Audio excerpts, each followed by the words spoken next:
Thank you, everybody, for tuning in. Welcome to the Videogames podcast. Now that we are actually live, I am, of course, Josh Blazer, and joining me, my co-host, developer working on Samurai Pig, Joshua Reyes. How are you doing for a double take there? I am doing excellent for this double take. Now I'm more prepped, feeling better, ready to go. Mm-hmm. Double checking to make sure that we are, in fact, live. So hopefully everyone is doing all right. So a whole lot has happened over the last week. First off, I guess for you, how are you feeling, Josh? I'm feeling better now. I kind of worked myself a little bit more than I should. Didn't have a pretty decent chair. My chair was already gave up the ghost like months before that, and so I was just working on a bad chair, overworking myself, and I ended up with some back spasms, which I know better about. But that is remedied now, so I'm feeling much better. And let's see. Oh yeah, a lot of work on Samurai Pig during that time. Got it over a lot more stability to Unreal Engine 5. Really enjoying it. Really enjoying Unreal Engine 5. So that's like two topics right there. I can just talk about the new Unreal Engine 5, and also don't working too long till you hurt yourself in a chair. Mm-hmm. And Josh, I know that you got a lot going on with you right now. I heard some construction, something happening, Mm-hmm. curtains. What was that? Yeah, a whole lot happened over the past week. So I have some better curtains installed here that do a better job of drowning out the sound. They block lights better, so that should help at least when it comes to the acoustics in this room. I finally Excellent. got a better door installed that's a lot heavier, so it blocks out the sound. So I get the amazing privilege to now work late night. Because that's how you know when you're an adult. That being able to Excellent. do work at 2 o'clock in the morning is now an exciting thing for you. It also means that I can now stream a little bit later if I need to, because I don't have to worry about family being kept up while I'm talking and Right. dying there. And hello, Excellent. Vincent, thanks for joining. Vincent. We also have some big announcements. My latest book is officially out. Game Design Deep Dive Free to Play it is the largest book I've written to date. I think like the hardcover copy can be used as like a minor weapon. If you remember like Yes. the double jump books, the strategy guides that they made like these like thick guides you could just like knock someone out with. My my book is not quite there yet, but I think if you just combine like 2 or 3 of the copies, you'll have an Yeah. effective weapon. Yeah. So just buy 2 or 3 copies. You got a weapon of Mm-hmm. knowledge. Weapon of knowledge. That's a good There you one go. right there. Let's see what else. We've officially hit 9,100 subscribers. 1K. So thank Excellent. you everybody for subscribing, and I hope everyone is enjoying the content. We are now officially 900 away from the big 10K, and we speed ran the last 100. I think it was thanks to that Arc Knights piece I did. But now that I'm incentivizing it, I have to keep coming up with new Let's Plays. I have 9 more I need to figure out. So all that incentivizing seems to be motivating people to do something. It's Definitely. some Definitely. crazy So, thing. yeah. I mean, and you know what? Now with your new setup, you can do like a 24-hour Neo stream, something like Hmm. that. I think that sounds good in the cards. Some people love that, and incentivize do like a speed run Neo subscription altogether hybrid There we go. microtransactions. There's a game name. Yeah, there's a book title right there. Hmm. Need 3 at least for a proper weapon of knowledge. Exactly. But we have a very fun topic planned for our episode today. We're going to be talking about what makes a video game fun, and this is a certainly a very it's trickier than it sounds. To a lot of video game critics, people who talk very critically about video games, whether they're writing, YouTube, whatever, they tend to hate the word fun when it comes to talking about video games. Yeah, it for one, it's super vague, right? And it's one of the most overused and misunderstood words in like gaming, period, right? And marketing and just about games, period, right? And really, when Hmm. it comes down to it, it's very subjective. Depends on the genre, setting. There's just so many variables of what fun is and what actually fun is in a game, and if games actually are fun, right? Yep. And I mean, as we had at the beginning of this year when we were just stuck in Elden Ring mode, Elden Ring makes a really important point for our topic today. As the success, just the sheer overblown success of Elden Ring, certainly brought into this conversation about what is fun. A lot of people saying Elden Ring is a horrible game, I hate it, how do people even like this? And then you have people saying, oh my god, look at this game, they only, I can die immediately, I'm completely lost, I'm having the time of my life. Yeah. Right, I die over and over again. This is the best I've ever felt. Like, it's again, it's so subjective. Like, there's sometimes people like enjoying like in an MMO doing the same dungeon over and over, like for a week, like 2 weeks, doing the same one over and over again and grinding for EXP. And to them, that is fun, right? You know what I mean? So it's so subjective. Yep. And it's also one of the challenges when it comes to a lot of the nichier genres, like horror, roguelikes, the idle genre. I think is a really good example of this. You show someone an idle game, and there's a good chance either they're going to be all over it, or their eyes are going to just, roll into the back of their head, or it'll just glaze over and just back away slowly from you. Yeah. Vincent over here farmed a WoW mount every week for 4 years. He told me that was some of the best times of his life. So, And the MMO genre is another really good one. There are people who they play an MMO, they play an MMO. It becomes their, daily, weekly, year by year game. Yeah, like they're like it's a main point of their existence, right? It's like that's it. And drink MMO. Yeah, and like for me again, I said about I played World of Warcraft and like 4 months I'm just sitting there going, what the heck am I doing? What am I doing here? And then I just uninstalled it and never went back to it. Man, I only got in honestly, I only got in about 15 minutes into it, and I immediately realized, what am I doing here? And so then I uninstalled it, so saved a little bit of time. Yep. And trying to distill fun as a developer, that's an even taller order. Because again, when it comes, this really leans into, or it connects to a lot of the discussions we've had over this year about how do you make a good game? And is there I guess here's a question for you and for the chat. Is there a difference between a good game and a fun game? Oh yeah, most definitely. Like, I could tell you a good game would be like The Last of Us 1, and no one would say that's a fun game. I think it's like a mentally disturbing, anguishing, painful game to play through. And it's not fun, but it's a really good game, right? And then I could say, and like Mario, I guess Mario would be on the opposite. Well, no, Mario's the most amazing game. So I can go that way. You can definitely have a game that is not fun, but be an amazing masterpiece. Elden Ring is a perfect example of it, right? Like we were saying, just pure masochism. Inventory game, games that are about inventory and stuff like that. Tedium. There's Excel worksheet games that you do, like, life simulators where you do something in life, doing the same thing that you'd be doing in life, like cleaning a house, and people are doing it. And then so that leads to the kind of like more like how we talk about, right? We always talk about the core gameplay loop of your game. So if the core gameplay loop, the monotony of it, even if it's not fun, but it's engaging, right? And it engages you in that. And so are you having fun because you're engaged? So, right? Yeah, and the power washing, all the... I was thinking of that game when I was talking about it. I'm pretty sure we're just like a few years away from just, a house chore cinematic universe game. Yes, exactly. Do the dishes, and then you can go upstairs and make the bed, and then you can go outside and clean your yard. What's the end game, though? What would be the end game in this one? I don't know. You've completely cleaned your house, and you can do it again next week. Do it again tomorrow. Exactly.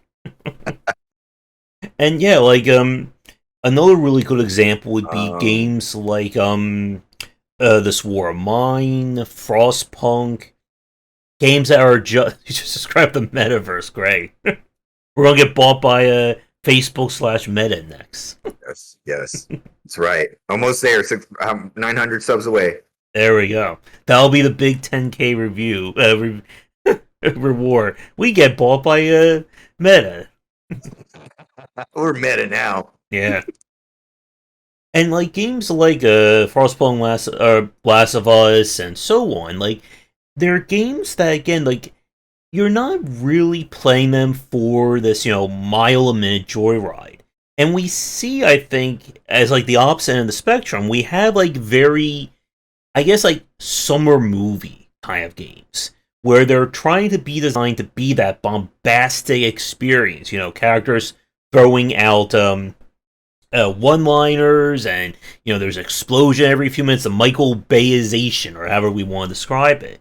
And we can see that with games like the Marvel's Avengers games, but even argue some of the Tomb Raider reboot games have tried to have these like massive set pieces, Uncharted, and so on. Uncharted. That they're trying to kind of like force that level of fun or force that excitement, but I think it always comes off as being forced, as I just said.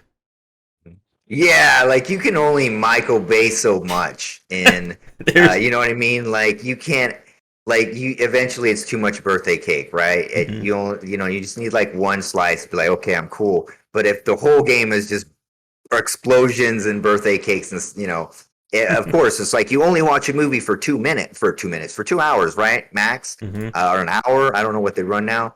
But you're going to play a video game for a much longer time, and if it's set piece after set piece after set piece, that's kind of get draining. I have played, I cannot think of maybe Call of Duties, where I'm literally just drained by the amount of like explosions in the campaign, and I'm like, I know I'm playing a shooting game and stuff, but the Michael Bay constant attack, it can kind of wear you down. Yeah, and that kind of just like constant like stimulus overload is one of the biggest issues. And it's a really good or an interesting segue when we look at how video games have been adapted to other mediums. Right now, there's of course a Dungeons and Dragons movie going that's been announced. There was the Halo show. There's, speaking about The Last of Us, there's a Last of Us show. Yeah. And the problem again when it comes to these kinds of translations is that a video game, or the meat of the video game, is the in-between stuff. It's not the actual set pieces or the dialogue.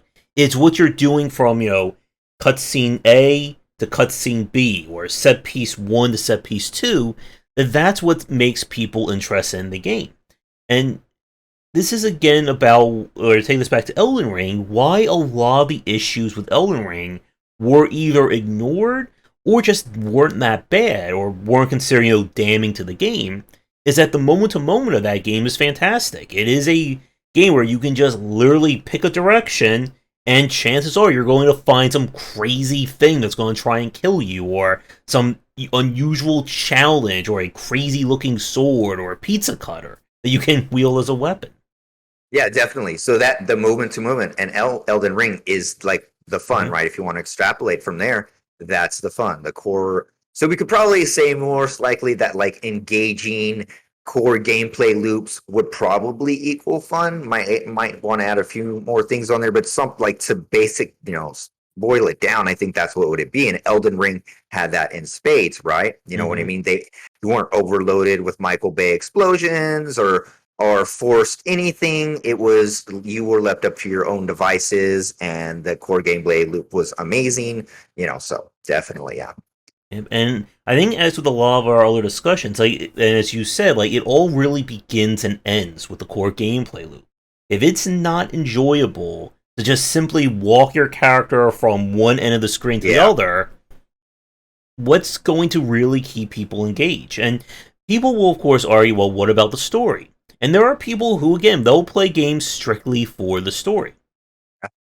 Yeah, but you're cutting out, again, because you're cutting out a huge amount of your audience, because there's so many people that click past every story prompt.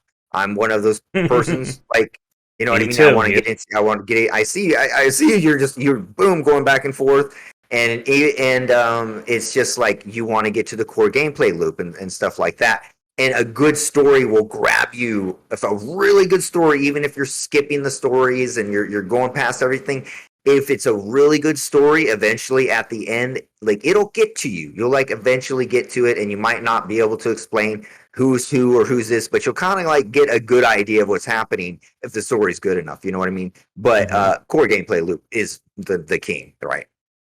Yep. And it's also, again, why you have to be really careful as to what or who your actual intended audience is going to be for a game.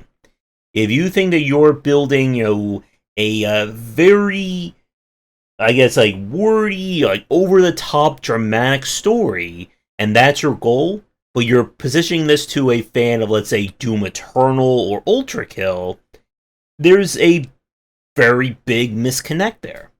Are you And tired of the push forward combat in Doom Eternal? We no, have no. the point and click adventure for you. There you go. You want? Do you like Doom Eternal? Do you want to sit and watch a cutscene for 20 minutes? Well, here you go.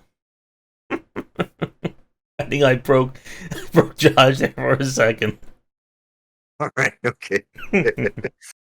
And like as a really good point here, I was looking at the achievement rates for that game Super Tower Deluxe I'm playing after I hit 9,000 subscribers, and literally within 20 minutes of this game starting, they lost 81% of the people who bought the game. Like it had 81% churn within half an hour, and Wow. that is not good at all. And once that happens, it does stabilize. Like it goes down, but like nowhere near as bad. But again, 81% of the people who bought the game never made it past like literally like the first big challenge of the title. That's not good. And that is something that again that we can study from a design standpoint as to why. Why Which did game is this again? Super Daryl Deluxe? This was Super a game Barrel or Daryl? Daryl D. Okay. Because we got to do one about bad games to study. And Mm-hmm. that sounds like that might win Yeah. And a again, like candidate. there are a lot of games that they have really polarizing or spiking pain points. And typically that's when you see a game go from like 98 to 53 or 30 to 10. And the rest of the game could be amazing. But when you have those pain points, they remove the fun or the enjoyment of a title. And for a lot of people, that's their reason not to play it anymore. I mean, again, like for me, bad controls. Like, Yeah. if it is Yeah. horrible to control in your game, nothing else is going to Nothing. matter at that point. Like, I don't care if people say it's a 10 out of 10 game. I don't care if it's an amazing story. If it is just horrible to navigate your menus, I'm done. Yep. Yep. Definitely. Definitely. Yeah, it's completely understandable. And like I think I've harped on many of the shows. And it's just, Miyamoto, one of his design philosophies, like you were speaking about, character, how the character feels to move and Mm-hmm. control, and is like number one of the things you can consider. How does your camera look? How does your menu? I harp on this too. Make sure you have a menu first in your game that you're prototyping first. Like have a menu first. That's not like something you think about later, because I swear, if you go and look at any streamer, anybody playing a game, what's the first thing they look at? They look in the menu. That is the first thing they look at. Mm-hmm. And if your menu is not professional, doesn't look good, that's not fun, right? We're talking about something that's not fun, and that's a bad menu. So for sure, just to harp on that point since you brought it up. And volume sliders. Bottom sliders, Make sure you have indeed. those. And again, Yeah. I don't, did we do a talk about stream friendly games yet? I forget if No, we've done. let's add that on there too. Yeah, because I think that definitely needs to be on the list. And again, like these are things that you have to keep track of as a developer. And your Nintendo example is a really good one. As we said before, like Nintendo is definitely one of the kings when it comes to amazing game feel. That it is a joy to move Yeah, Mario around. It literal is joy. fantastic to watch Link do his like power sailing around on or Yeah. hover gliding, whatever, in a You'll Breath of the Wild. you'll hear reviewers and journalists like I felt like a kid when I was playing this game. It was so Hmm. joyous. Like those are the words they use when they're when they're explaining those games.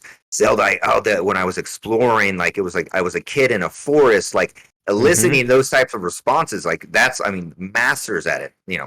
So And again, with the Elden Ring example, that Elden Ring and Assassin's Creed or the old, open world kind of design, they're both belong to the same genre, but one is dramatically different in its aesthetics and its kind of tone with its gameplay than the other.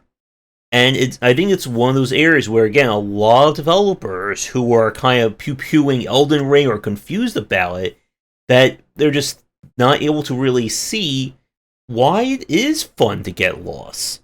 And again, like this also I think is another really good extension of the whole losing is fun kind of discussion. That losing is fun, getting lost is fun, getting confused is fun, if the game is set up to facilitate that or kind of reward or engage the player. Like losing is right. not fun if, I take 2 steps, boulder falls on me, no way to dodge it, now I have to restart the entire game. Yo, Hades, Hmm. like when like you go and you get real far and you die, your reward when you die is all your gear and stuff, and you come back, and so then you go back and you're stronger again. Like that's a reward through failure, right? And Elden Ring. Oh, good.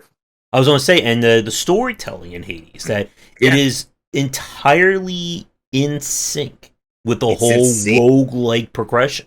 Yeah, that blew me away. I was like, I was thinking like when I was playing the game, I was like, wow, the play testing to make sure that there was no bugs like from the roguelike progression must have been amazing. Like I couldn't believe it. I thought it felt like magic sometimes. Like I was like, did they just know that I did that? And I was like kind of Hmm. amazed at it sometimes. And this is me as a game developer who's been doing this for quite a while and has been studying games since I was like a child. So still blown away to this day sometimes. Yep, and again, like the stuff that we talk about when it comes to aesthetics and feel in this respect, it is very hard, I think, to put into words or like put into writing. Okay, just make your game like Nintendo. Just do what Hades did, and you'll get a 10 out of 10. And Yeah, I think again, this is where a lot of indie developers and a lot of first-time developers tend to struggle because it's not just about the core gameplay loop. It's, as we said, it's about eliciting a response in the yeah, person. You have to yeah, make them feel something about your game, whether it's horror, joy, you know despisement over the main character, yeah. confusion. Like, Repulsion, yeah, mhm, like all of those things.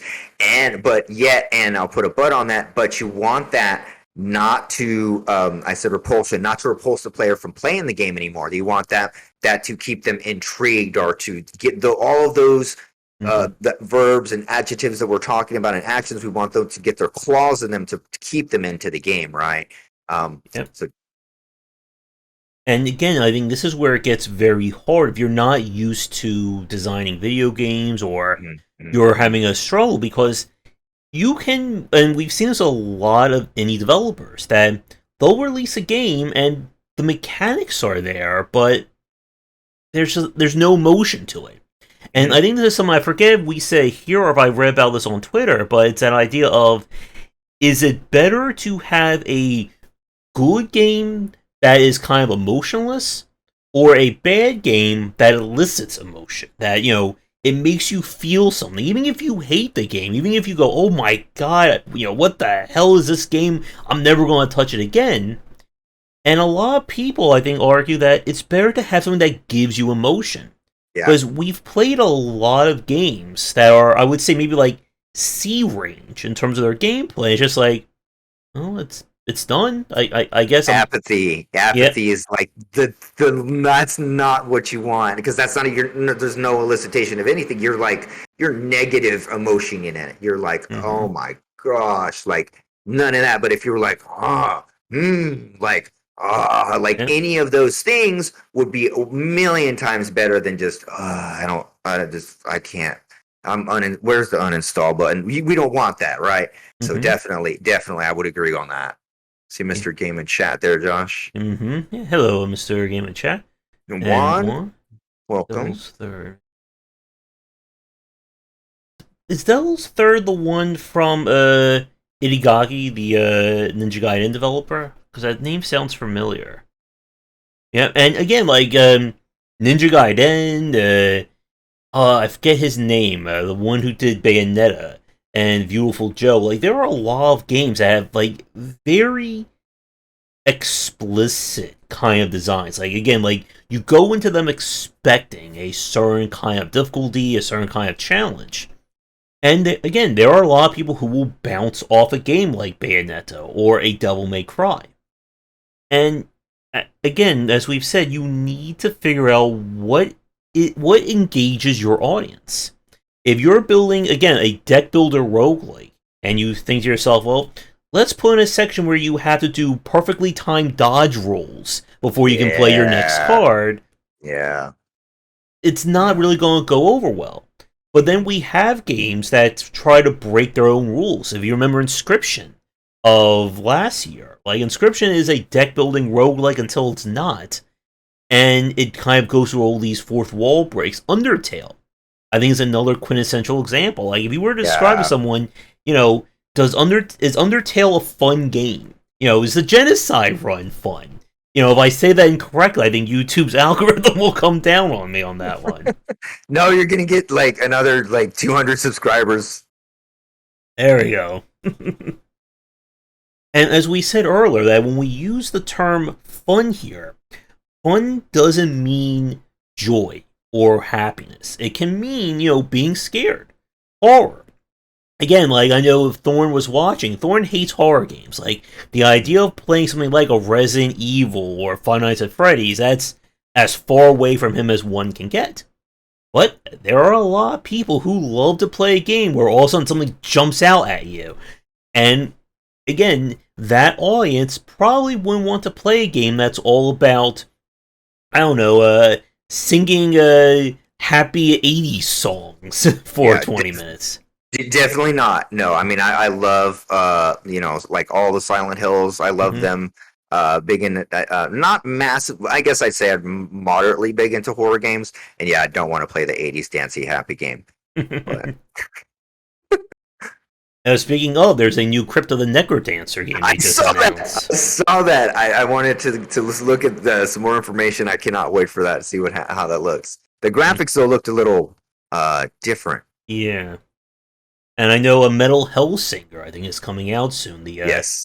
music rhythm Doom Eternal ish kind of Yes, game. yes, that one. I remember when that one came out in the picture game. Like, I don't know, time was kind of warped, but it might have been a year or two back when I saw the initial tweet announcement for it, and I was like, wow, so simple, genius. Can't wait to Mm-hmm. see this.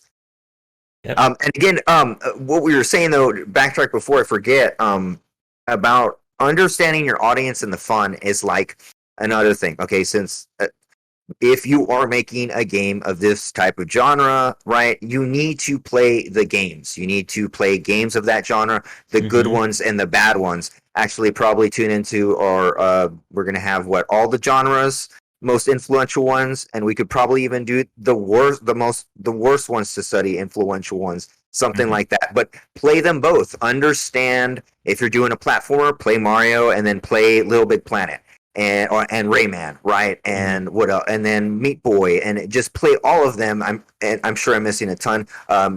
Uh, the Night Shovel with the shovels, Shovel play that one. Knight, yep. Yeah, and then understand and put all that together and understand because it's that's the only way that you can absorb what makes it work and what doesn't make it work. You have to feel good gameplay feel and then feel bad gameplay feel and then Mm-hmm. like experience excellent art and bad storytelling or excellent controls and bad enemy design and like experience all those things to understand okay what do I need to do? How do I adjust my levers and what do I need to focus on and what can I do differently for sure? And then from there you can extrapolate what's engaging and what's fun, right? And Mm-hmm. put that all together. Yep. And again, as we've said, that fun in this context is a little bit, it's part of the core gameplay loop, but at the same time, it's still a little bit separate from it. Because as we said, there are a lot of developers who will kind of take the wrong lessons when it comes to studying games. That they'll think that a game like a puppet combo game is good because of having these like core commandments when it's really not. That's just their style. Or again, like a Darkest Dungeon was only good because it's a brutally difficult game with Wayne June giving narration. Mhm. That is not the right lessons to take from it. And again, there's always room for improvement when we talk about gameplay. And the developers who tend to have trouble is if they're just repeating the same lessons Right. again and again and again. As we've said, people don't want to play 20 different takes on Mario. They don't want to play 20 different worst takes on Mario either.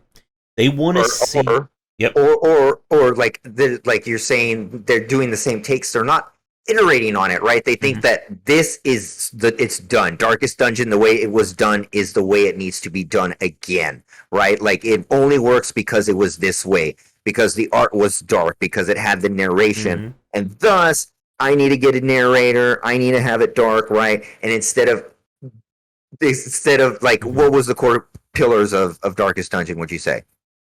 It would be kind of like the grand campaign, the challenge, the managing the different people, and like that kind of stuff. You can apply it to just about any other game. Any other game? But if you try, and as we say, if you try to just completely chase after someone else's design, Mm-hmm. it's just not going to work because why should I play your version of Darkest Dungeon when Darkest Dungeon exists? Why should Yep. I play your take on Mario when we have Mario or Into the Breach or FTL? And I'm gonna work on that, Todd. and like with the Elden Ring example, that there are a lot of developers who think that Elden Ring succeeded because it is clunky to play, it is cumbersome, and people just want to be completely confused. Well, Right. that's not really again what they did. They did some really effective onboarding. Was it the best onboarding? No, I would argue it's not. But again, to understand what it did right and wrong, that takes some knowledge. Yeah, and it did a lot right. Like, so the people that are saying that are going about Elden Ring and its design, they are used to, like, I could say what, like the Ubisoft type design, Hmm. where you have literally like the ground has the path markers and you could probably auto pathway to it, or like, oh no, you're just going to teleport straight to your direction, and you have 1,000 markers and stuff like that, and they feel like the reward is the player checking things off of a box and completing Hmm. the map area and stuff like that, and having a direction, and that's the reward, right? And the XP, but it's all there, it's still there, it just doesn't have the covering of the quest design and the UI design, and so it's just completely stands everything on its head, and so those people are extrapolating the wrong thing about fun, right? Like, that's not the fun part about like an EA game or a Ubisoft game, like the Hmm. towers where you go and you unlock the whole thing. That's not the fun part. It's just like a mechanic of it, right? It's not Yeah. a main tenet that needs to be. So anyway. Yep. And again, like another really big point, Elden Ring is Elden Ring. It is Mm-hmm. a game that was designed by From Software. Mm-hmm. And as we've said before, and we'll probably say again in the future, that the company or the brand behind a game, when you're big enough, again, if you're just starting making games, this does not concern you. Mm-hmm. But when you reach a level of, say, a From Software or a Super Giant Games or Kid Fox, your name begins to carry weight with your designs. And Mm-hmm. it does allow you to get away with more than if Yep. you were a new developer. Again, it's one of the things we say about when it comes to marketing. A major studio doesn't need to do a lot of marketing to get people excited. Yep. If you're an indie developer, again, as we talk about on the Indie Inquiry show, you got to do a lot to Got to do do a your lot. marketing. Yeah, definitely. I mean, like, literally, I know everybody in this chat has seen like a game announcement and from a big company, and it's just a logo. And they're like, not even a date. And they're like, it's coming. We're working on it. We promise. And people freak out and start crying in the audience. And it's just like, that's all the marketing they have to do. Like, just Mm-hmm. announce, yeah, we're working on it. And then that's it. Right. So, but for indie games with very little clout, no, you have to market as much possible. I did. Speaking of that, I did start up my TikTok account, so I have like 4 TikToks going for Samurai Pig now.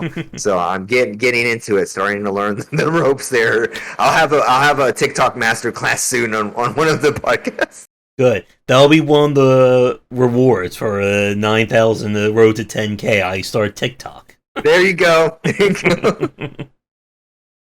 And I want to go back to what Juan said a few minutes ago about not about the kind of difference in critical thinking skills to reverse engineer.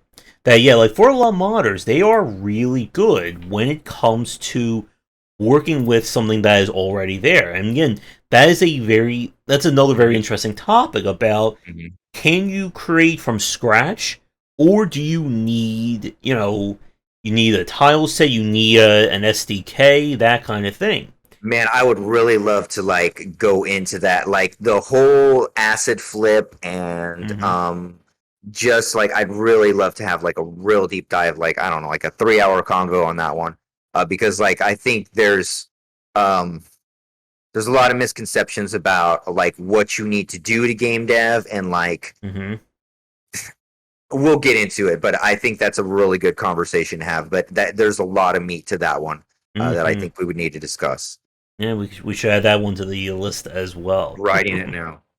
Yep, and when it comes to making these games enjoyable, that difficulty, I think, is another really good point. As we've been talking about Elden Ring and Darkest Dungeon, that there are people who love challenging games, just as Love it. the whole roguelite explosion over the past Mhm. like 5 to 7 years is Yeah. very indicative of that. But again, as we've said, what aspects attract people to that design? As we've said, like once we can rope in the developers for the influential games cast, which Josh is now learning the horrors of trying to schedule podcasts and time zones. He gets to experience that horror with me. Yeah.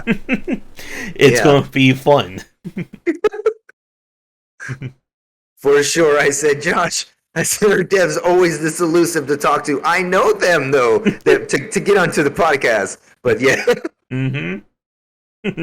But for a lot of these harder games, a lot of people, even consumer and developers alike, will misconstrue what aspects make these kinds of games fun. Why do you play a game like Jump King or La Mulana or what was it? I Want to Be the Guy. And there are a lot of people who will take it as just extreme difficulty.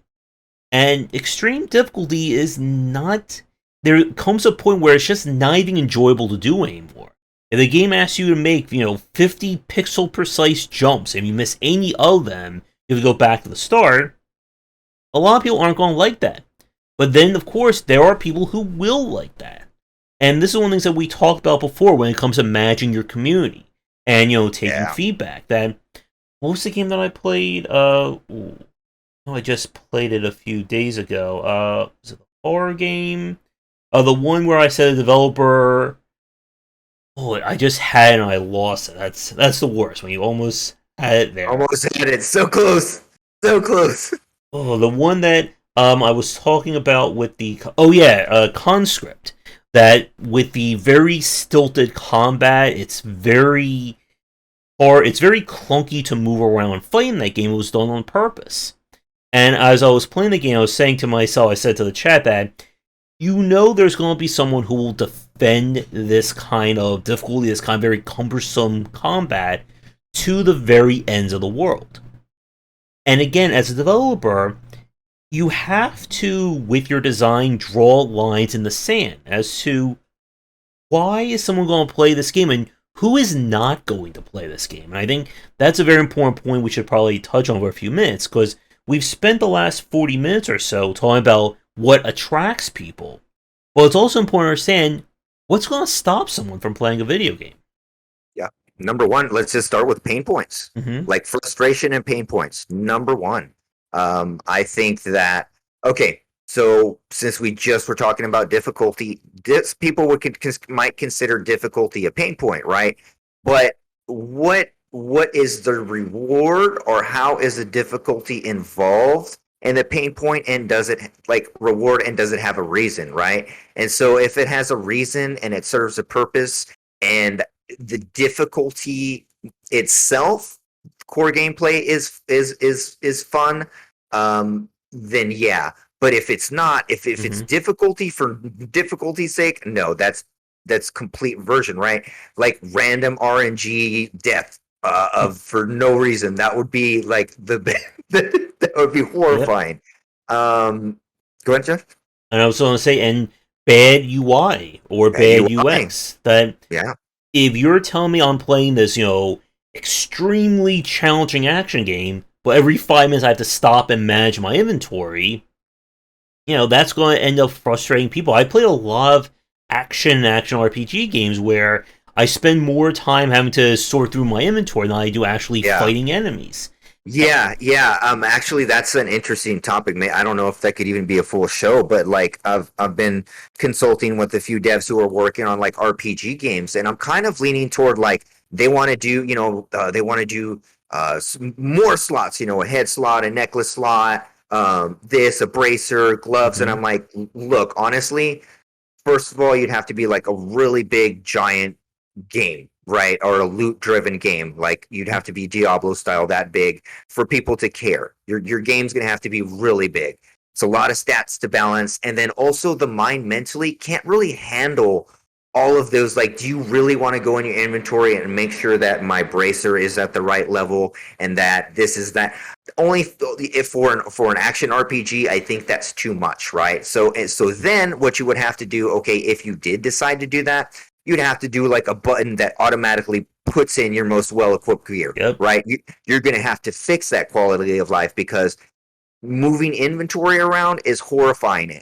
Like if you're always doing that, right? The best combat ever, but make sure your gear's ready before you fight that boss, and so you're there 5 minutes before prepping before, right? So Yep. And you actually beat me to the point I was going to make as you were describing that you can do a lot of that stuff, but you have to understand the pain points that are yeah, associated with it and kind of beat them before they rear their head. yeah, A developer reached out to me on one of my older videos and asking me, we were thinking about just making this entire game procedurally generated. And I just sat there going, well, if it's a linear story driven game, Proc Gen is not going to fix that. It's not going to add anything to the equation. And there's certainly a topic about how much should you add, or we gotta figure out, I think, a better way of phrasing that. But about, I think maybe like overcomplicating design could maybe be yeah, it. definitely. Like even that. So what little you've told me about that, if it was, you said narrative driven, Yeah. right? Like Mm-hmm. completely static narrative. Yep. See, then there literally no reason to put procedural, like Mm-hmm. because what that's going to do is that's going to introduce like way more complications in coding, right? And you may think, well, it'll procedurally make the level and it'll all be done. But procedurally, it's going to make really bad levels, and you're going to have to continually tune that until you have the Mm-hmm. right level. And by the time you get the code right and everything right, and then it's still never really going to look right as good as a hand placed perfectly crafted level, right? Yeah. So And when you said there about how the game will just make itself, you just gave a lot of roguelike developers and designers like a little bit of chest pains there. yeah, definitely. Yeah, procedural generation is not the answer to your content Mm-hmm. content needs. I promise. Yep. There needs to be a concrete 100% reason for procedural generation, right? Mm-hmm. And yeah, so I think that's totally another subject that we could go into, like, um, you know, Yeah. We can certainly add that one to the list as well. I lost you there. 1 second. Oh, there you are. I was trying to make sure that our volumes were synced a little bit. There we go. Yep. okay, And there I'm back. part of that challenge again is that as you're trying to figure out what is going to get people in this game, you should be thinking about what what can frustrate someone, and can I mitigate that? I played the demo to this game. What was it? Chain Echoes last night. It's like a 16-bit RPG style game. And one of the things they do in that game is that it feels like the developer studied a lot of RPGs, specifically what frustrates someone. So this is a game where everyone starts at full run speed. So there's no slowly walking across the map. Characters unlock skills, universally. So once you unlock a new skill point, it applies to everyone. So you can tell that this person or this team, they played a lot of RPGs, and they probably played a lot of them that frustrated them or annoyed them, and they basically said, well, let's just not do that. Not do that. Right. Yeah, that's what like eliminating, and that's the thing, like that makes it fun, right? Mm-hmm. Like we're talking about fun, and that makes it fun. I'll have fun if like I go pick up the gear, and then I have a button that min maxes all my gear, right? That would be great, instead of me having to bust out a calculator and look over it, instead of getting back into the core gameplay, because core gameplay is not inventory management unless the game is inventory management, and or you market it and this is an amazing inventory management like game. You know what I mean? Do you miss managing inventory in your life? I have the game for you. Other than that, there's that game Backpack Hero that just came on X. That's just literally about you matching your backpack to fight enemies with. Wow, and see, it works, but that's the reason. I don't know if it works, but I'd have to see it, but I'm pretty sure that it works. Yeah. That sounds like it works. Hello, Ernani. Yep, if you want to send that over, definitely let me know, and I'll be happy to add it. And yeah, feel free to ask your question. Because again, like Vampire Survivor likes is another very big thing, and it's another aspect where, again, we've seen basically developers go two routes. Either they try and copy Vampire Survivors verbatim, or they basically said, if Vampire Survivors is over there, I'm going way over there, so that there's no confusion, no mistaking this game for that. Right, definitely. I mean, and the ones that go way over there, do they because I haven't seen all of them, but are they extracting like the main tenets of Vampire Survivors, like the simple, amazing mechanic of it? Some of them do, some of them try to overcomplicate. And yeah, again, that is one of those challenges, because, as we've said, in order to understand what makes a game fun, you have to understand what stops someone, what is, not fun to do. Right.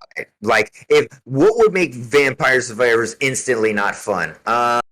Let's see, if I put a skill tree in it.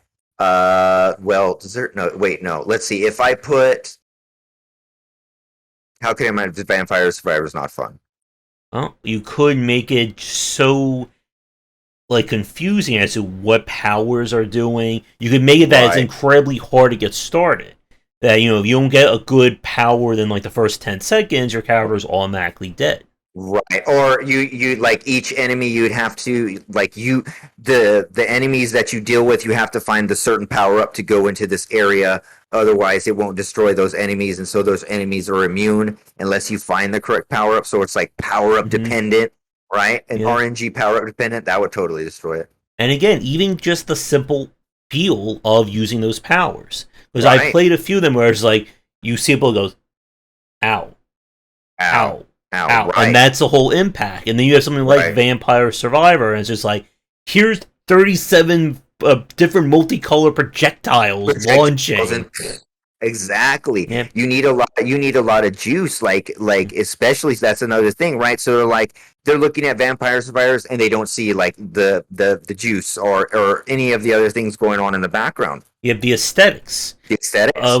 We played a demo. I think it was Rogue Gencia. It was one of those. It was another Vampire Survivor and it uses billboarding, that kind of effect, like from Octopath Traveler and those kinds of games, that give it its look. But at the same time, all the menus and all the boxes have that generic, Unity or Unreal, kind of gray box with a light transparency, and it takes you out of it. And again, with aesthetics itself, that the aesthetics of your game have to be 100%. We played this game last night. I think it was called Troublemaker. It's kind of like almost like a River City Ransom meets like a Yakuza game. So the entire game is shot like ultra realistic, like Unreal Engine kind of characters. But then all the cutscenes feature like 2D still like anime characters. And it's completely jarring to the experience. Yeah. Because like Persona how does Persona 5 do it? Have you played Persona 5? Yeah, I think it's more like cell shaded, maybe. Yeah, cell shaded, but it's cell shaded in 3D, but it still works like well. Like it's not very jilting, but I can see like a super realistic, and then you go to a 2D pixel. That makes Mm-hmm. And not gonna work. And again, like there are developers, as we said, who will take the wrong lessons from successes. Yeah. We tried the demo to this game. I think it was called The Frogs, which is it's inspired by this developer who makes a lot of games that like use like Renaissance paintings and figures, like kind of like almost like a paper cutout of these characters, like very Monty Python. Like that kind of like animation they use on the show. Yeah. And like this game we played, and it has, I think we've used as an analogy before. It's like someone who's covering a song. Like, yes, you're hearing the same like tune, but there's something off. Like the melody is not right. Yeah. Let's see. To Anani's question, exactly back.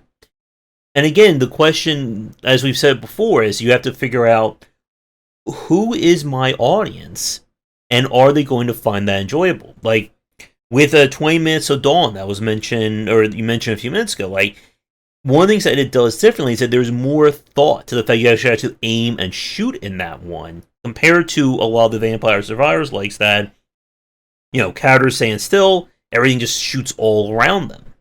And that creates a different tone, it creates a different feel. Now, is that a better or worse feel? That's debatable. I'm sure there are people.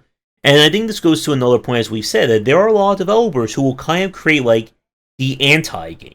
Like, if game A does X, Y, and Z, I'm going to L, B, and C. And we've seen this, like, again, like, we go back to the MMO bus, that a lot of developers, the ones who succeed or manage to survive, they basically just said, World of Warcraft did this? No, we're not even going to touch that. We want to do over here, because we don't want to try and attract the same people of that game. We want to attract the people who hate World of Warcraft, right, who don't want to stand and mine a node for 5 minutes. And that's how Guild Wars succeeded. Yeah, imagine thinking that's my business plan. I'm going to take all these people playing a live service game to play my live service game. Like, you have to, like, another audience or another reason, right? Or a different reason. Because, again, no one wants to play a different version of the same game, right? So that's why the WoW clones didn't do so well. But I get, right, that's how they refer to them. Yeah. And yeah, like, with the Vampire Survivor likes that are out there now, that, again, I have certainly played a lot of them in the last 3-4 months, as the game stream people will attest to. And you have to be able to... and you have to be able to look at these games and figure out that there is no universal video game. That every decision that you make is going to check off someone's box, and it's going to repel someone else. And that's kind of the nature of of game design.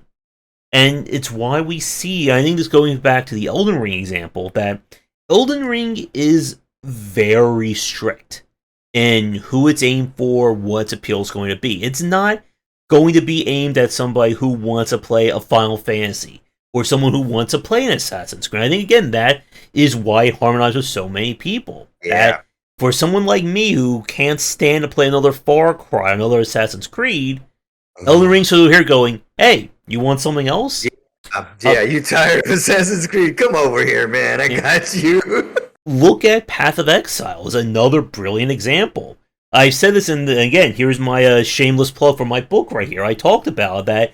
It got the perfect marketing bump by saying, hey, you hate what they did with Diablo 3? You want auction houses and very generic gameplay? Look at me, I'm right here. Mm-hmm. They got me. I played it because of that reason, and I did not play Diablo 3, so it worked. Yeah. And to a nice point, again, it's good to read negative reviews. It's good to look at Yeah. why somebody. And Yeah. again, you don't want to take those to your heart, though. You don't want to take, lazy developer, I hate your game. But it's good to be able to look at why did someone not like my game. And again, I talked about this before, that there are some developers I feel who feel entitled to the fact that, if I make this game, how can you hate it? How can someone, dare to question, this thing that I put my blood, sweat, and tears in? It's actually very easy. Someone can load up your game and go, oh my god, what Oh is my this? gosh. Wow. Download 1 minute of play, never touch it again. Yeah, it's pretty simple. Yeah, we've talked about the I guess we got to give it a name, like the my baby syndrome, right? Mm-hmm. It's not that. I mean, it's not that. And even even like if you're like, "Hey, this is my car. I love my car." And everybody's like, "That's just a car, bro." Like, Mm-hmm. no, you know what I mean? But it's my car. It's the best car. And it's like, it's just a car. So that's the thing. It's like, don't it's so easy for people not to like your game. There's, again, Yep. our time is so limited, so you got to do it right. Yep. And again, it's about, as our topic says today, you have to find that fun. I think the better question, or the better thing is, find the appeal. What makes your game appealing? Feeling. Is it about being this brutally challenging, Jump King meets Pogo Stuck meets Alt F4? Maybe. But again, if you go that direction, your game is going away from people who don't find that game fun.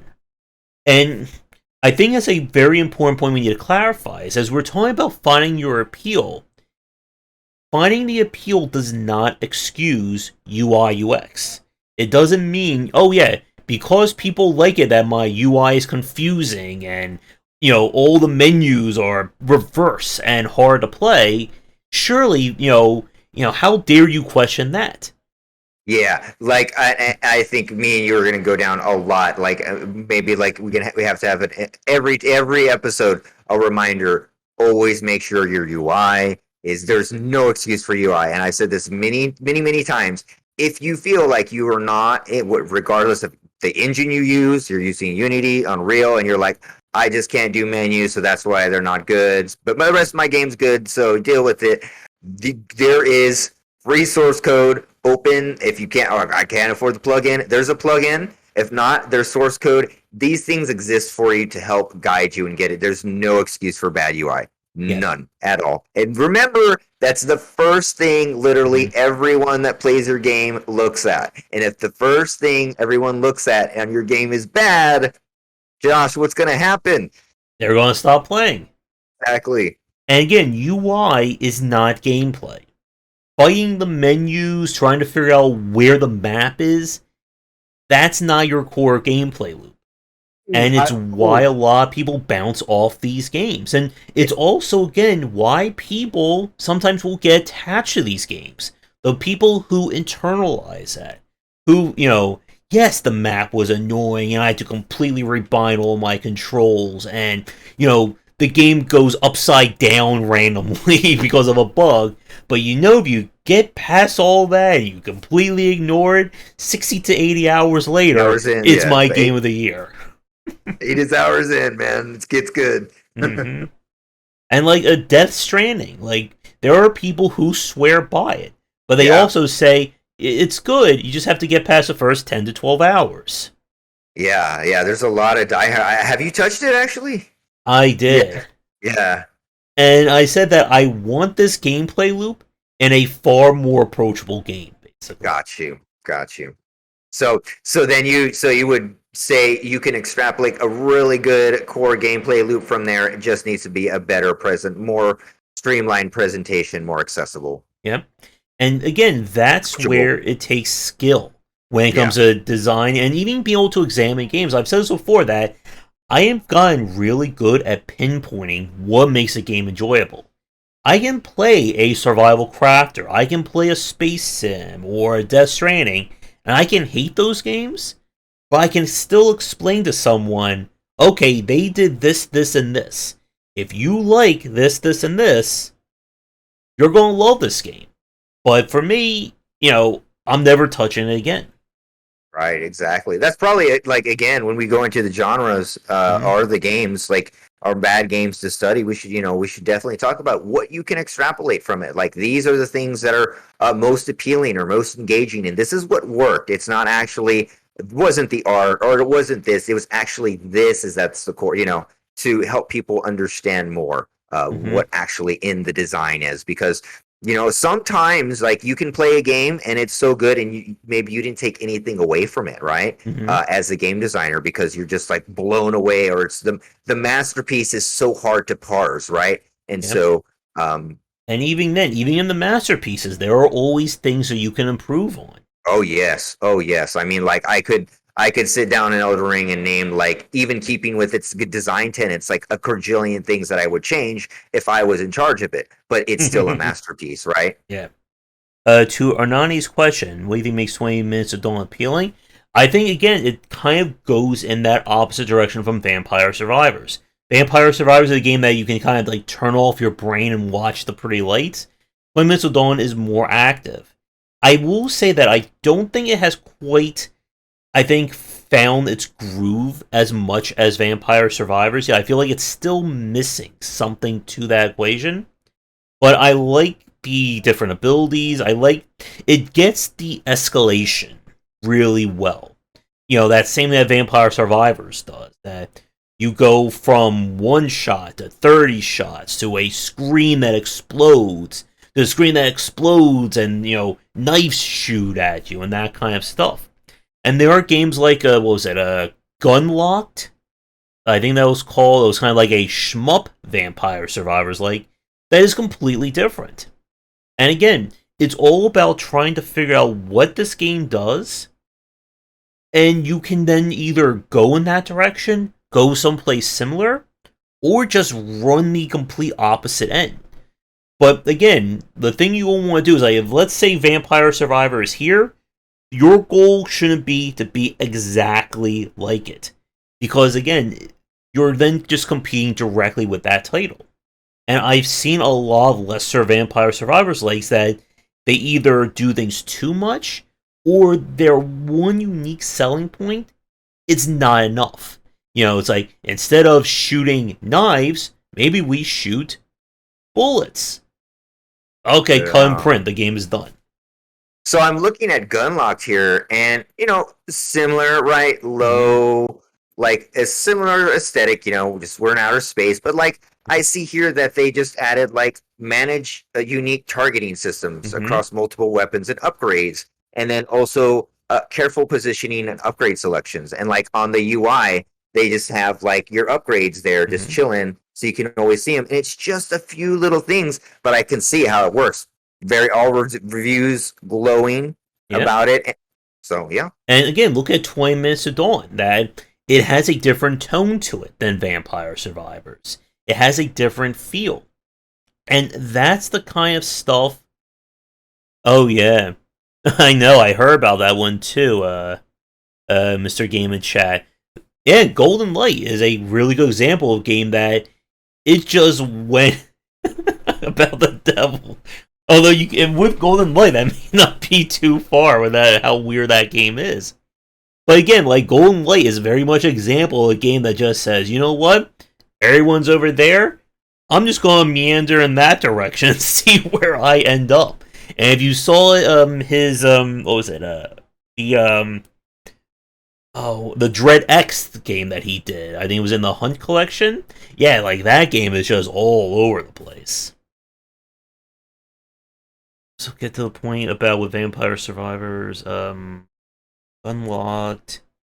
Yeah, and there's a reason why games like Gunlock and 20 Minutes of Dawn are some of my favorite ones in the space right now, that they do feel legitimately different. But like we've said, when you do something different, you're going to rub people the wrong way. Everything that I would like in a 20 Minutes of Dawn and a Gunlock, there's people who will hate that. There's going to be someone who hates the fact that you have to actually aim your gun in 20 minutes of dawn. I didn't want to be in outer space. Yeah. And again, that's okay. There's no shame. There's no, like we said, you're not going to make a game that has 100% appeal. Yeah, it is never possible. But you got to maximize who you're going to be able to know who you're appealing to, right? Mm-hmm. And as a developer, again, this is where understanding feedback, I need to clarify that, is very important. Because if you take every suggestion as, this commandment that you must follow, you're never going to finish that game, and you're going with just this weird mess. Why don't we put a cooking sim in this game? Why don't we just have multiplayer? Why don't we just, halfway through development, just make our game entirely procedurally generated? Yeah. Because, two people on the forum said, I want proc gen multiplayer. Oh, let's just add that to our game. It will be easy. Is there a plugin in Unity or an Unreal for that? Yes, there is. It adds fishing too. Adds fishing also, multiplayer fishing.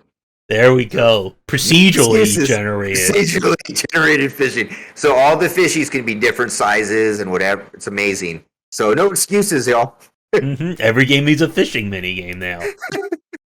Vampire Survivors Fishing. There we go. Oh, there we go. We did it. We just like when we came with that Plants vs Zombies racing sim game. That's right. Car parts.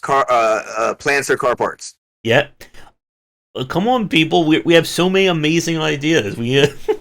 Someone needs to run with one of these. I can only make like 1 to 2 games at a time. So yeah, you'll have to run. Where's Chris? I know he's working. He's writing all those notes. And like we said, that when you're trying to figure out what makes these games enjoyable, if you make something that people don't like, I just remember the example I was going to bring up. If you look at something like the rage-based games, again, Jump King and Pogo Star are, I think, the two biggest examples. Jump King and Pogo Star are nothing alike. They're nothing like, I forgot, of course, Getting Over It. None of these games are alike, but you can see those parallels. You can see the DNA from one game to the next, but they go in different directions. Does that mean someone who likes Getting Over It is going to like Jump King? No. And like we said, that dream that you're going to create the perfect game that is going one-to-one, get everyone from this game, everyone who didn't like that game, and they're all going to play and love your game, it's just not going to happen. Yeah, and if anything, it's going to be crippling to you, like, and your like momentum in the game, right? To believing, like, it's like feedback, like realistic scope of your game, and thinking, well, I got to change this to make everybody happy, and they won't like it unless it has this. And it's like you're not going to make everyone happy. The most important thing: stick to your vision. How are you going to do it? Everything we went over again. But yeah, it's like trying to follow. Go ahead, Josh. And I was just going to say, and again, pain points are not gameplay.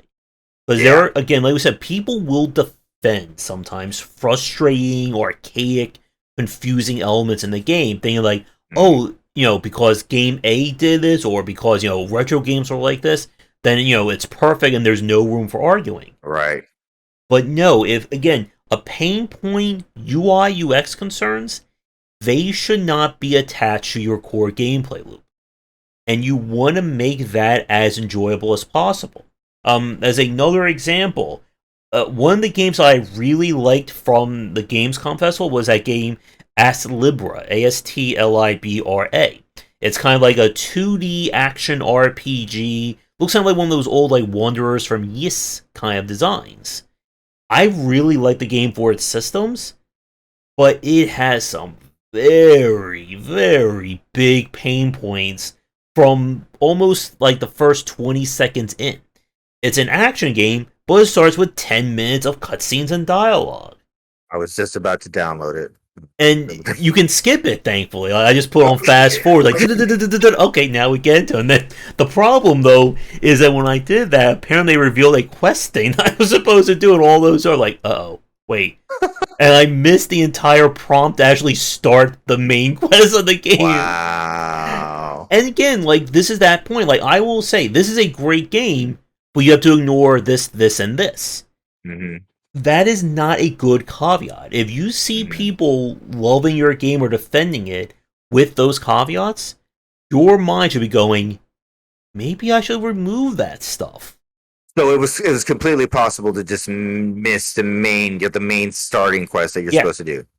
Yep, it is Okay, entirely and then you miss all the triggers and the things you're supposed to do on top of that. and I have a feeling, I don't know for sure, but I know devs who would actually back that and say, well, the mystery is that they're supposed to find out where it is, man. Or, Like that's the they whole. skip the cutscene, so it's They on skipped it, them.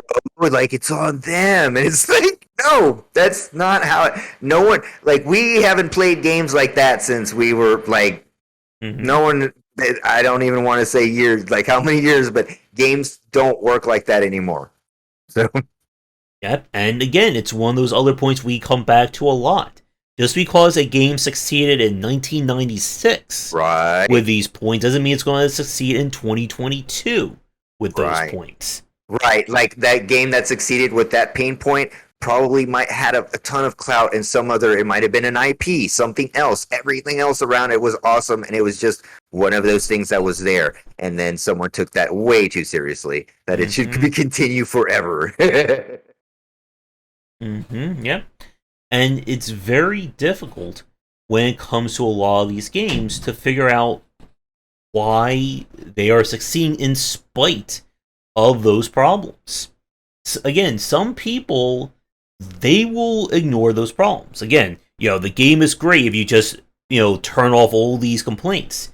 But there are people that the second they see one of those complaints, they're out here. They're out there faster than you can say, Steam review. Yeah. Yeah. One recon dopamine and brain reward.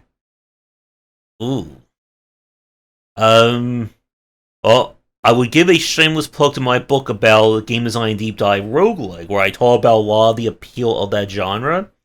I'm sure there are articles out there. I can't think of any good ones off the top of my head specifically about roguelikes. We did do a roguelike roundtable. There's a few videos here that we have developed on that we talked about that.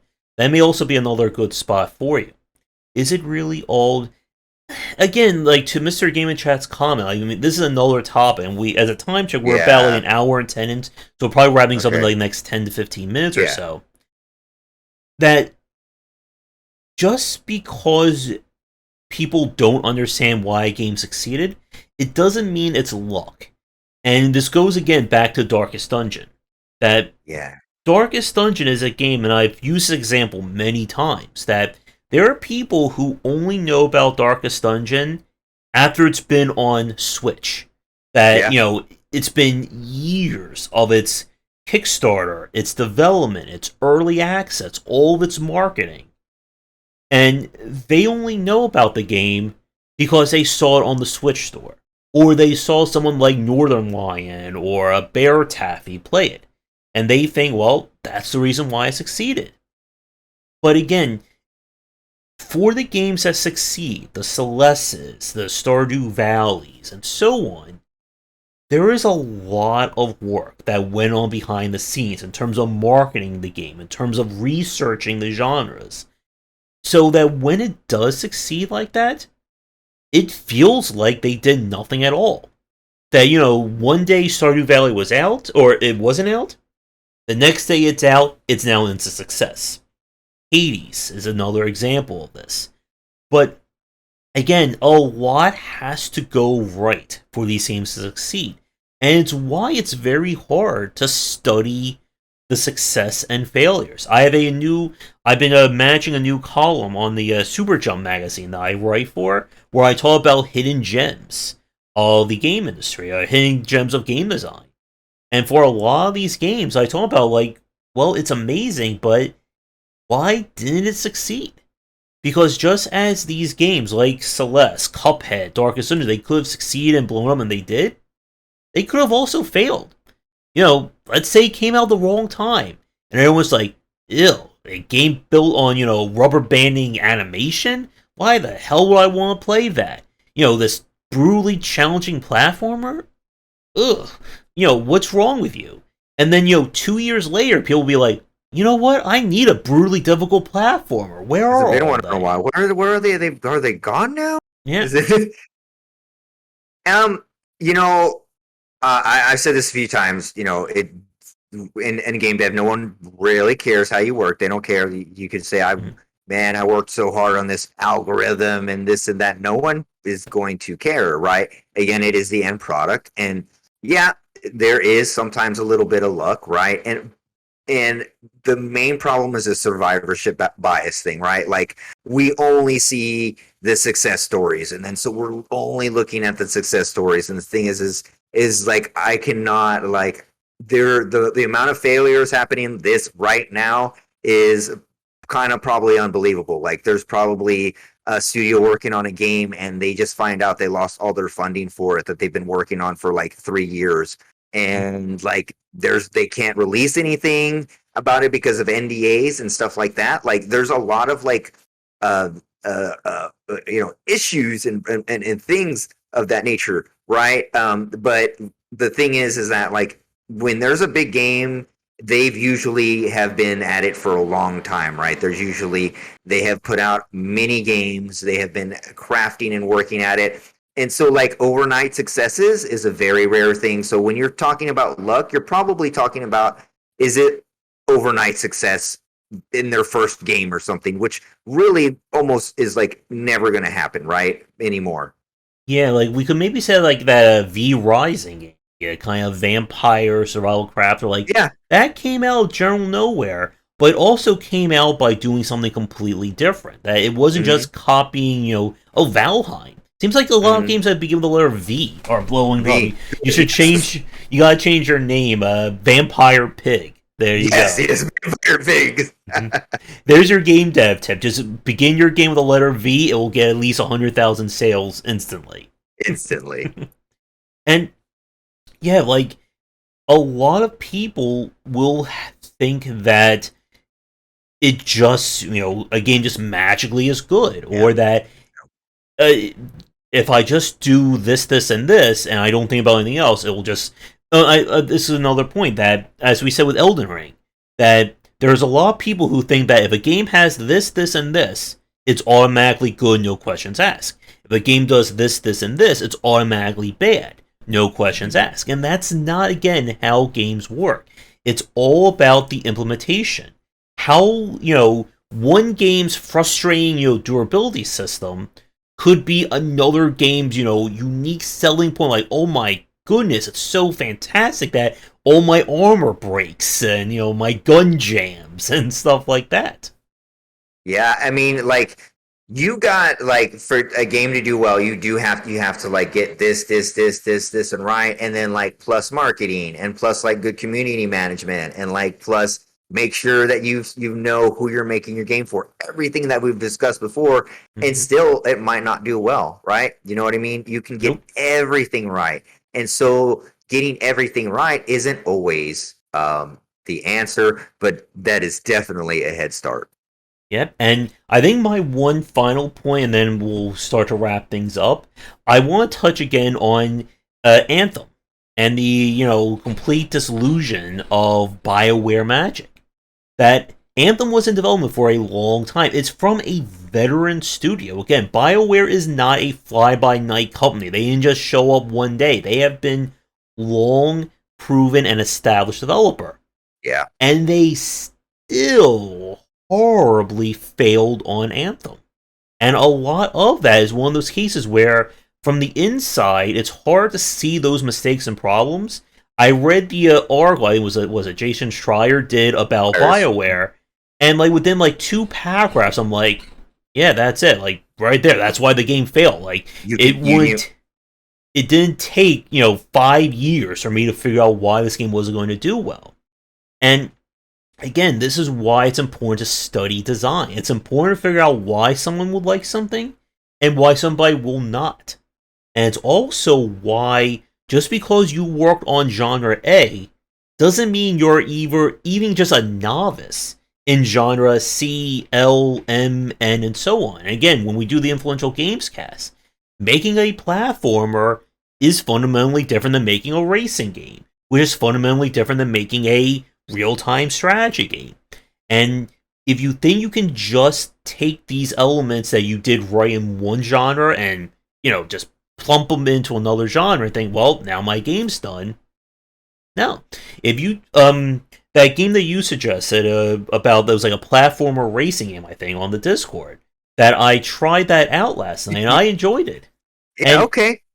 And the reason why is that it's more platformer than racer. Right. But I can guarantee you that there's going to be platforming fans and racing fans who are going to hate this game. Yeah. They're going to be like, it's a racing game, I have to jump? No. Or it's a platform, but I have to drive a car? And again, that's all right. That's all right. That was actually the first thing when I was reading the tagline. I was like, there's going to be racers and platformers are going to be like, you know what I mean? But you got to find you're right. You're right. The graphics and the visuals on that really help. Yeah. And again, when you can make a game that appeals to a very specific niche, you can develop that out into your own kind of field. Jeff Vogt with his RPGs, they are very laser focused on the audience they want, and that's the audience that supports that game. Now, of course, they can do better. Just like with Elden Ring, I could give like a whole spreadsheet of things to his games. Yeah. But at least they have their market. They know who they are appealing to. And I think, again, my final point then is this. There is always room for improvement. There's always room that you can look at to improve your title, something that you can work on for your next game. It's why a lot of those postmortems from like successful, even not so successful games are so important. Because if somebody made all these mistakes, if you know about them, well, guess what? You can avoid those mistakes before you spend 2 to 5 years of your life on a game, and who knows how many tens of thousands or hundreds of thousands of dollars. If you can just ignore and get past those mistakes before you make them, that's going to make your game better. Man, that postmortems are amazing. Like anytime a developer releases a postmortem about, you should definitely check it out, because like it is every game is, no game is really the same. I could be making we could be making two very, like, we're making almost the same game, like, right, like we both have the IP. You got an IP, Josh, I got the IP. We're both doing it Unreal. It's going to come out different, right? Every game will come out different because it's produced differently. People have different ideas how it's going to be. So, but the point of the, like, understanding a postmortem is what, because every game is different, understanding what they learn from that can save you so much time, right? They're like, look, we learned that this wasn't a very good idea. We thought for sure this would work in the AI, or we thought for sure this would be fun. Go ahead. I was going to say, for a postmortem that I think everyone should watch, the Brigador postmortem, because he talked about how he was so gun-ho for one decision in this game that caused so many people to bounce off of it. And then when he relaunched the game with that fix, it improved the game dramatically. Yeah, I'm trying to think. There was another one. I think it maybe was one of the Diablo ones. I think that the developer was against the combat being a certain way, and he was adamant. It came out good. But again, that delay, once that one fix was done, everybody was on board. But he was pushing everybody away with that, being adamant about the combat has to be this way. And everybody was like, oh, no, it doesn't really feel that good. And until he changed it and he felt it, he was like, oh, wow, I see. I should have had it that way all along. And again, that's why you have to study genres and study your consumers. Again, if one person hates something in your game, okay, that's fine. If you have 50 different threads on your Discord about, this combat sucks, why can't I enjoy this combat? Combat is floating. What can we do to change combat? What the hell is wrong with this combat? I don't like this combat. It soon? Yeah, at that point you should be thinking, maybe I should work on combat. Instead, I'm gonna work on that Easter egg under the waterfall. Yeah, work on that fishing mini game for your game. But I think that is about it for me. Again, I can ramble about this for another few hours, so I'm going to throw over to you. Do you have any other topics or points? Well, I mean, let's see here. I think we covered basically everything. You know, fun, again, subjective, set in setting, and man, I think that's about it. I think we've covered everything, Josh. Links are down below. You know where to follow me on Twitch and Twitter as Wishlist Samurai Pig. Other than that, yeah. All right. So I think with that, we'll wrap. Don't forget. Yeah, and I include a rare picture of the original Josh boxes that I made. Yeah. And maybe I'll try to come with some new Josh boxes as we get closer to 10,000. But yeah, I think with that, let us wrap things up for this week. We have some really good topics to add for future ones. Definitely. And hopefully we can get that influential games cast again. Joshua over here is learning the fun of time zone differences. A horror I do not wish on my enemies. Having a lot, because a lot of devs are, we're all everywhere, and so just getting that organized, and also they usually don't have the best sleeping habits, so yeah, it's definitely fun to get everybody together for the round table. But that'll be great. I think really going over some of the most influential games and analyzing and extracting what made them work and why they stood the test of time will really be helpful for game design studies. So, with that, we are going to say goodnight. If you want to follow me and all that, again, do the liking, subscribing, and commenting. There's my Discord, Patreon, Twitter up there. Join the Discord channel. You want to hang out and talk. Again, I include links to Josh's game, to his Twitter, and all that down in the description. And yeah, again, buy my book. Buy 30 copies of the book if you would like. I won't be complaining on that one. And we will be back next Saturday around 5 p.m. ET for the next show. So, again, Josh, as always, thank you for chatting with me. Again, we could sit here and chat for a few more hours. I mean, again, with my new door, we can just talk for 20 hours if we wanted to. It's definitely now. Yeah, we could have longer streams, 24-hour streams coming up, everything, man. Yeah. For sure. All right. So, everyone, once again, thank you for tuning in. And come back for daily discussions on game design here and on game wisdom, where it's in the art and science of games. Have a great rest of your weekend, and see you next time.